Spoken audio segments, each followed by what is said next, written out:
Lady, you've been on that phone forever. You are selfish, wicked, and stupid to stand there talking for so long. The car broke down. I'm on the phone with the mechanic. I don't care, dummy. Move your car. Because I want to make sure I get Go ahead. It's very important we understand we have a path, okay? And that path is rocky, believe me. But our salvation is in loving and cherishing creation, living in such a way that others might have life. When we think negative, what are we doing? We're hurting ourselves. And guess what? We hurt the other person. So we talk about the catastrophic thinking and where did it come from. God did not give us a spirit of fear. God gave us a sound mind. And with all the good things I said earlier, for us to make decisions in our life, the mind, the heart, our conscience. Where did this fear come from? It's not part of what God breathed into us. Of course, there was a fight in heaven. Satan was pushed out with his arrogance down to earth. And he came down with the thought of the heavenly angels. This is in Revelation. And then, when he came to earth, God then decided to create humanity. God said, in the creation of humanity, when human beings are done with their time, they will come up to heaven to be with God and be glorified with God. So God put human beings there and created the Garden of Eden where he put Adam and Eve. But Satan's already here, right? Satan is looking at, wait a minute, these human beings, they will go to heaven where I was kicked out of? Come on guys, if you were the one, how would you feel? A home that I was kicked out of, these ones are going to go there? Hell no! You ain't going anywhere! Except down. Moreover, what are you going to, because it's a place, he's a proud, intelligent being.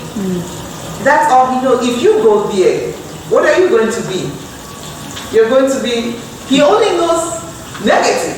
You're going to be whatever he projects that you're going to be, which is what he knows. You can only give what you know. So he's thinking, the human, he doesn't know what God is going to do with you. But with his nature, which is negative, he's thinking, when you go up there, you're going to be powerful, because he used to live there, and what would you do with your power? While he is under you, he's going to be subjugated under you, and you're going to be powerful. You human beings, no way, Jose. So he goes to the Garden of Eden to corrupt them, so that in the corruption, they will never go to heaven. They will remain here with him. When he came to the Garden of Eden, in the garden, God gave us free will. God gave humanity, even angels, and everybody has free will. In that free will, at the initial stage, man only knew good, because God is good. Before the interjection of Satan, they only knew good. So Satan coming to the garden was to bring his negative being to them. And what is component of his being? Is negativity. So his introduction of, because they were told not to eat from the tree of good and evil. They only knew good.